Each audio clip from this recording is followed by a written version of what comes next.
अस्सलाम वालेकुम फ्रेंड्स। आज की वीडियो जीरो बेस्ड बजटिंग के ऊपर है। हम बजटिंग की सीरीज शुरू कर रहे हैं। मैं बजट के मुख्तलिफ तरीके बताऊंगा इस सीरीज में। और ये दूसरी वीडियो है इस सीरीज की। पहली वीडियो में मैंने जनरल बजट के ऊपर बात की थी।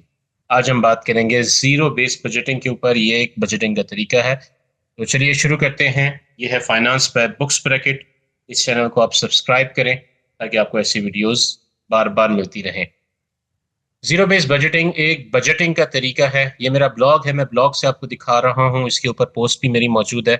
इसको ZBB भी कहते हैं। बेसिक इसका मकसद ये होता है कि आप अपने बजट को कंप्लीटली यूज कर लें। जो आपकी इनकम आई है, at the end of calculation आपके पास जीरो, मतलब आपका एवरी रुपीज जो है वो काम के ऊपर लगा होना चाहिए। हर चीज मुख्तस होनी चाहिए कि किस चीज के लिए है।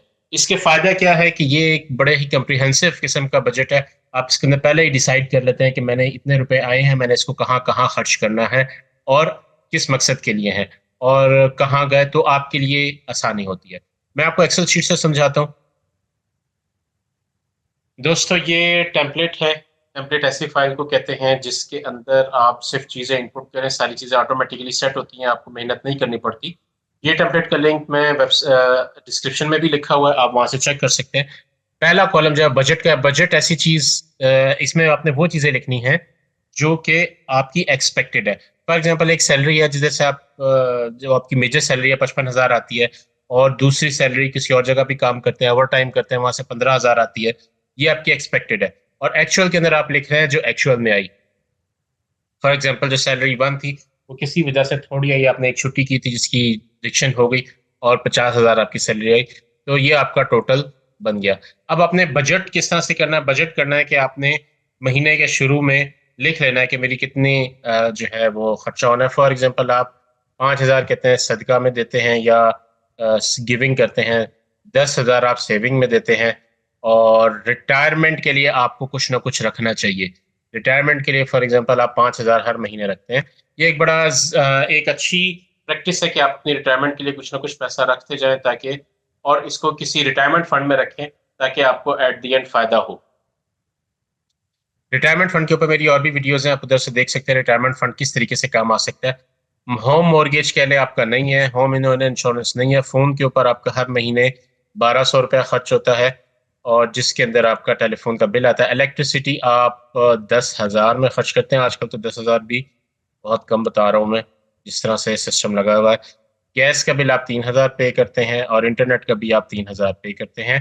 टेलीविजन फीस जो है वो आप 400 पे करते हैं। एग्जाम्पल, ट्रैश जो है आप 200 पे करते हैं। वाटर का जो है वो 500 बिल आता है। कार इंश्योरेंस आपके पास जो है वो नहीं है। हेल्थ इंश्योरेंस भी नहीं है। लाइफ इंश्योरेंस जो है वो आप महीने का जो है वो 1,000 कर लें। 12,000 फॉर एग्जाम्पल आपने सालाना किया हुआ है, या 15,000 किया हुआ है, तो 1,500 कर लेते हैं हम इसको। अम्ब्रेला इंश्योरेंस नहीं है, अदर नहीं है। इसके बाद आपकी क्रेडिट कार्ड की पेमेंट्स जो हैं वो नहीं, आप क्रेडिट कार्ड नहीं यूज करते। फॉर एग्जांपल हम लिख लेते हैं। अब चाइल्ड केयर के अंदर आपके 5,000 जाते हैं। क्लोथिंग के अंदर आपके हर महीने 2,500 जाते हैं, ये आपने एक एवरेज बजट रखा हुआ है। एंटरटेनमेंट के अंदर 2,500, जिसके अंदर आप बाहर खाना खाते हैं। ग्रोसरीज जो है वो 20,000 की आती हैं, और ईटिंग आउट आप 5,000 का करते हैं। तो हम देखते हैं यहाँ पे आपका बजट कंप्लीट हो चुका है कि नहीं।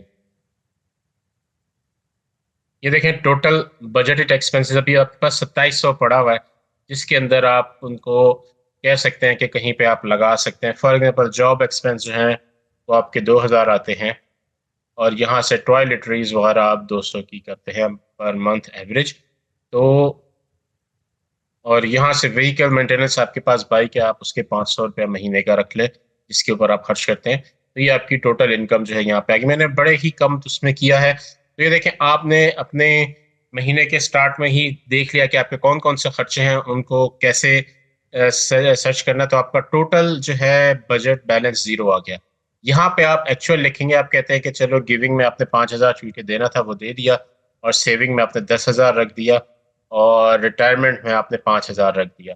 अब उसके बाद आपने जो है इलेक्ट्रिसिटी का बिल आपका 8,000 का आया, आपने 10,000 रखा था, और फोन बिल आपका 1,150 का गया, और उसके अलावा गैस का बिल आपका 3,500 का आया। हम एक नॉर्मल सी चीज दे रहे हैं। और इंटरनेट का आपका 3,000 का बिल है, क्योंकि ये तो फिक्स होता है। टेलीविजन फीस भी फिक्स होती है। ट्रैश वाले को भी जो आपने देना होता है वो फिक्स होता है। वाटर घर के अंदर जो आता है वो आपने पहले 500 का वाटर आ गया या 450 का आ गया, और इस तरीके से आपका जो है बाकी चीज़ें यहाँ पे चलती रही। आपने हर जो एक्सपेंस है उसको ऑलरेडी ऐड कर लेना है। चाइल्ड केयर के आपने 5,000 रखे थे, बच्चा बीमार नहीं हुआ आपका, जो है बच्चों के ऊपर आपने थोड़ा बहुत खर्च किया, 3,000 रुपए की बच्चों की चीज़ें आई, इसमें पैम्पर शैम्पर आप कह लें आ जाते हैं। क्लोथिंग के ऊपर आपने इस महीने कोई खर्चा नहीं किया। इंटरटेनमेंट में आपने जो है नेटफ्लिक्स की फीस दी 1,500, और उसके अलावा आपने ग्रोसरीज जो है वो 25,000 की कर ली। 25,000 ग्रोसरी चला गया, तो ये आपका बजट से बाहर आ गया। देखें शीट ने ऑटो बता दिया कि आपका ज्यादा जा रहा है बजट। उसके अलावा ईटिंग आउट आपने नहीं की, आप जीरो पे चले गए। उसके बाद गैसोलीन का आपने बजट नहीं किया था, आपने 5,000 का फ्यूल डाला। गिफ्ट नहीं थे, हेल्थ केयर नहीं थी, और होम मेंटेनेंस जॉब एक्सपेंस में आपका 1,500 लगा। और इस तरीके से टॉयलेटरीज आपने 200 की जो है कटिंग वगैरह करवाई है जो भी है। व्हीकल मेंटेनेंस में 500 ही लगे आपके। तो इस तरीके से देखें आपका जो है बैलेंस 4,100 बच गया। महीने के एंड पे आपको पता होगा कि आपका कितना एक्सपेंस हुआ है, कितना बचा है। तो ये एक तरीकेकार है अपने आप को डिसिप्लिन रखने का। मैं और वीडियोस में, नेक्स्ट वीडियोस में दूसरे तरीकेकार भी बताऊंगा। इसका फायदा ये है कि आपको जो है जीरो बैलेंस करना होता है, आपको हर चीज़ का पता होता है कहाँ पे पैसा जा रहा है, किस तरीके से कहाँ से आ रहा है, कहाँ पे जा रहा है, और आप पिछले महीने पे डिपेंडेंट नहीं होते कि पिछले महीने से कितना बचा। तो दोस्तों ये थी आज की वीडियो, उम्मीद है आपको पसंद आई होगी। अगर आपको मजीद इस तरह के वीडियोस चाहिए तो काइंडली मुझे कमेंट्स में बताइए। कि मेरे साथ बंदे रहने का शुक्रिया। अल्लाह हाफिज़।